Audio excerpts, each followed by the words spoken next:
Voilà, ici sur cette image, je vais enclencher le style d'objet que j'ai mis au point. Ok, la palette style d'objet est là. Le style d'objet, est-ce que je suis bien en train de sélectionner le bloc qui contient l'image? Oui. Image qui habille, voilà. Et je vais tenter d'agrandir cette image sur le dessus avec l'outil de transformation manuelle. Donc voilà, tout est possible. C'est peut-être pas l'image idéale pour faire ça. Voilà. Et je vais peut-être donc avec l'outil flèche noire maintenant recadrer par le bas. Voilà. Donc si j'enclenche la visualisation aperçue, voilà ce que ça donne à l'impression. Là l'image va jusqu'au bord de la page. Faites bien attention, il faut, quand vous faites ça, la faire déborder pour créer le fond perdu. Pour que, voilà, l'imprimeur, il va imprimer sur des feuilles, pour simplifier l'explication, des feuilles plus grandes que le format final, et puis il va couper. C'est le seul moyen d'avoir des images ou des blocs couleurs qui vont jusqu'au bord des pages.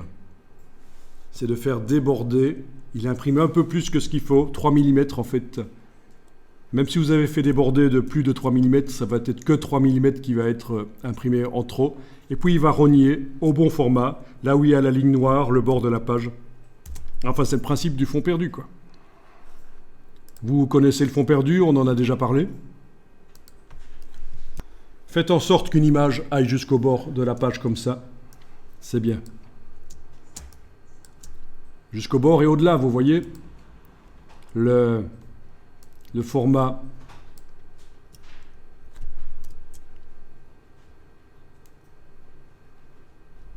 donc par rapport au bord de la page, l'image est au-delà.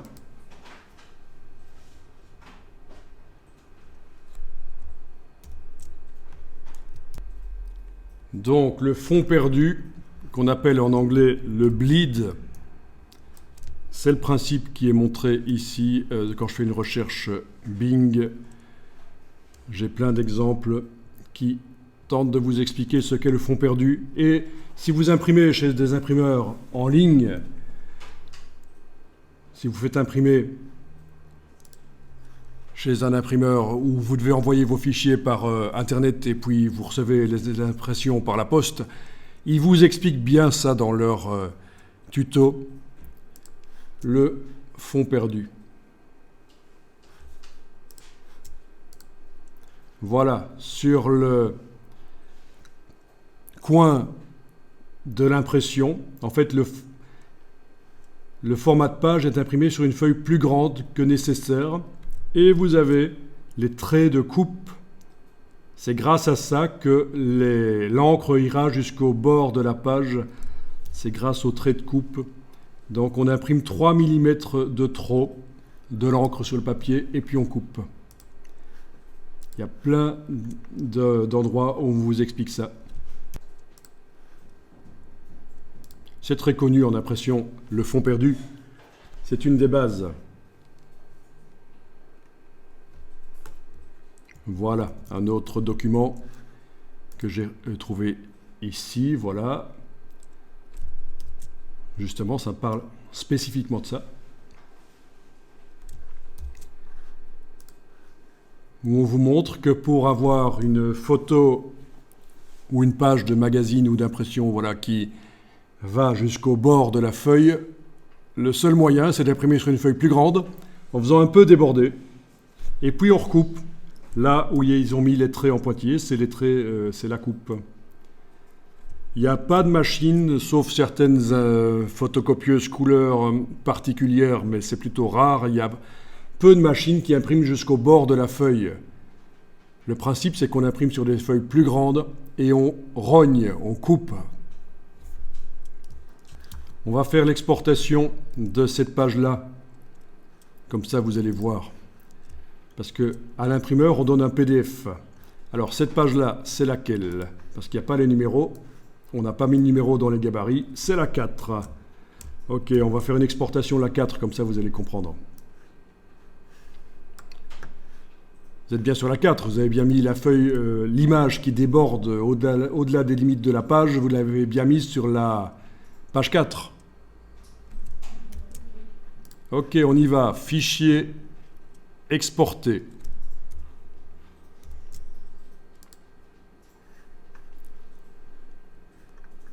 Donc on va faire un PDF pour l'impression. Donc à l'imprimeur, vous ne devez pas envoyer votre dossier InDesign, vous lui envoyez un PDF. Vous cliquez sur enregistrer. Vous avez le paramétrage du PDF. L'imprimeur vous dira d'inscrire ici une norme d'impression et vous dira laquelle. Ensuite, il faudra aller vérifier différentes choses. Je ne vais pas parler ici de la résolution, mais c'est ici qu'on va parler du fond perdu. Vous allez cocher dans repères et fonds perdus tous les repères d'impression. Et vous allez retrouver ce qu'on voyait là dans une des pages précédentes. Si j'essaye de retrouver ça, voilà. Les traits de coupe.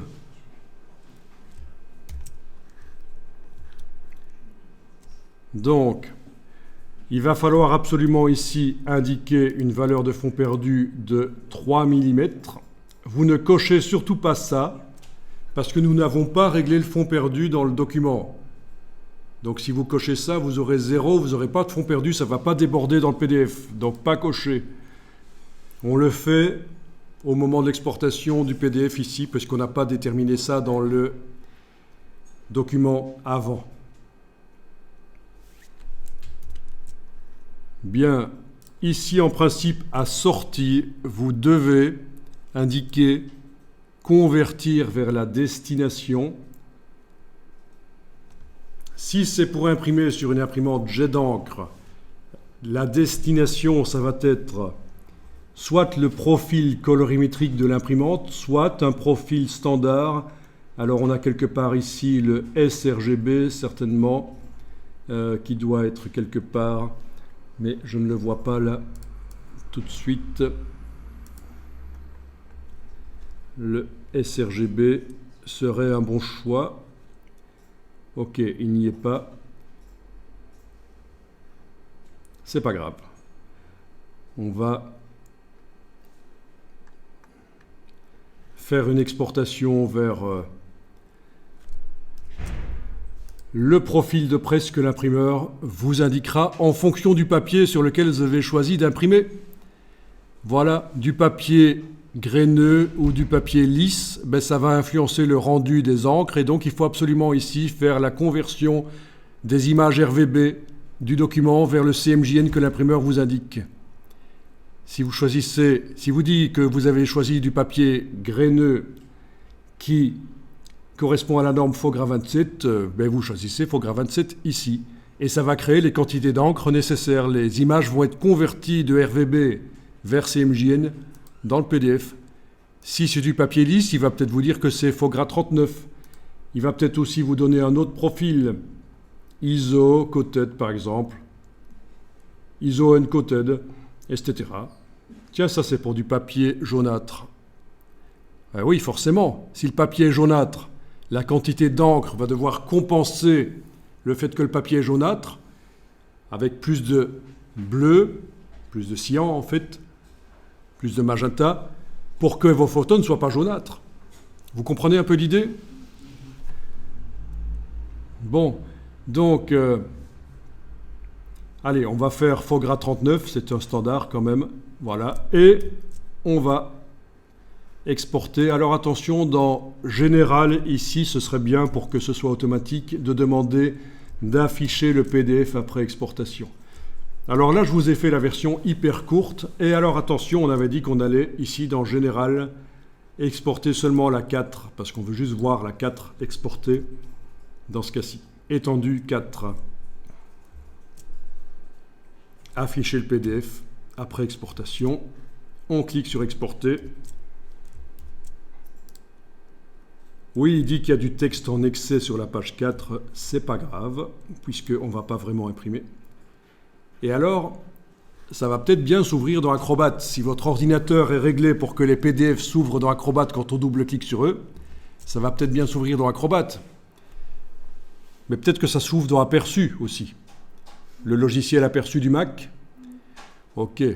Là, il faudra forcer à l'ouvrir dans Acrobat en déplaçant l'icône du PDF vers le logiciel Acrobat, vers l'icône du logiciel Acrobat, ou faire ce que j'ai fait tout à l'heure, clic droit sur le fichier PDF, lire les informations, déterminer avec quoi ça doit s'ouvrir les PDF, cliquez sur tout modifier, et là vos PDF, si vous avez indiqué que ça doit s'ouvrir avec Acrobat, ils s'ouvriront avec Acrobat. Est-ce que vous arrivez à zoomer en arrière et à voir un peu?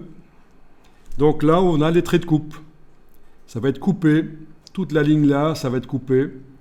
Voilà, là aussi. Et c'est le seul moyen d'avoir donc les images qui vont jusqu'au bord de la feuille. On imprime sur une feuille plus grande. Donc toutes les bizarreries qui sont là sont en dehors de l'impression. Ce sont des informations qui sont en dehors de l'impression.